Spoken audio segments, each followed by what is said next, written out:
এখন আমাৰ ঘৰ এখন তো যোৱাকালিৰ পৰা পানী আৰু বাৰিষা অকমান হলেই পানী হৈ থাকে। ইয়াৰ কোনো এতিয়ালৈকে আমি স্থায়ী সমাধান স্থায়ী সমস্যাৰ কোনো ব্যৱস্থা এতিয়ালৈকে পোৱা নাই। চৰকাৰৰ ফালৰ পৰা কি কৰিছে সেইটো আমি নাজানো।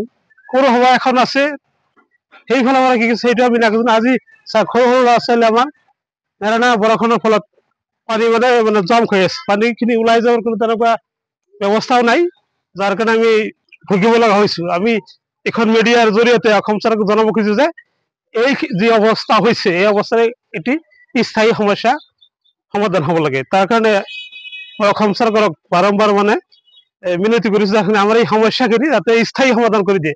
এনেকুৱা টেম্পৰাৰী আমাৰ সমস্যা সমাধান হ'ব নালাগে, যাতে আমাৰ ঘৰে ঘৰে পানী যাতে নহয়। ড্ৰেইন কৰিব লাগে, কি ধৰণে কৰিব লাগে তেওঁলোকে কৰিব, তাত কোনো আমাৰ আপত্তি নাই। যাতে পানীখিনি আমাৰ প্ৰত্যেক ঘৰে ঘৰে নাথাকে। অকমান বৰষুণ হলে যি অৱস্থা মানে আমি ঘৰৰ পৰা ওলাব নোৱাৰো, ৰাস্তায় ঘাটে সৰু ল'ৰা ছোৱালী আছে। আমাৰ জীৱন মানে জীয়াতো ভুগিব লগা হৈছো, মানে বিৰাট কষ্টকৰ জীৱন যাপন কৰিব লগা হৈছে।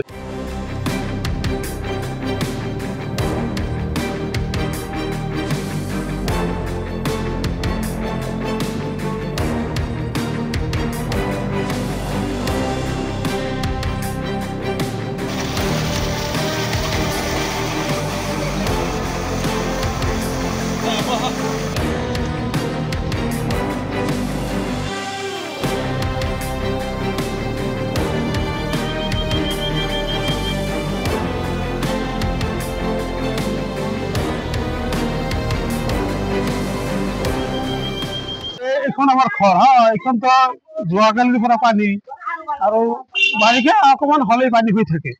ইয়াৰ কোনো এতিয়ালৈকে আমি স্থায়ী সমাধান স্থায়ী সমস্যাৰ কোনো ব্যৱস্থা এতিয়ালৈকে পোৱা নাই। চৰকাৰৰ ফালৰ পৰা কি কৰিছে সেইটো আমি নাজানো। পৌৰসভা এখন আছে সেইফালৰ পৰা কি কৰিছে সেইটো আমি নাজানো। আজি সৰু সৰু ল'ৰা ছোৱালী আমাৰ নেৰানা বৰষুণৰ ফলত পানী মানে জম হৈ আছে। পানীখিনি ওলাই যোৱাৰ কোনো তেনেকুৱা ব্যৱস্থাও নাই, যাৰ কাৰণে আমি ভুগিব লগা হৈছো। আমি এখন মিডিয়াৰ জৰিয়তে অসম চৰকাৰক জনাব খুজিছো যে এই যি অৱস্থা হৈছে এই অৱস্থাৰে এটি স্থায়ী সমস্যা সমাধান হ'ব লাগে। তাৰ কাৰণে মই অসম চৰকাৰক বাৰম্বাৰ মানে মিনতি কৰিছো যে আমাৰ এই সমস্যাখিনি যাতে স্থায়ী সমাধান কৰি দিয়ে। এনেকুৱা টেম্পৰাৰী আমাৰ সমস্যা সমাধান হ'ব নালাগে, যাতে আমাৰ ঘৰে ঘৰে পানী যাতে নহয়।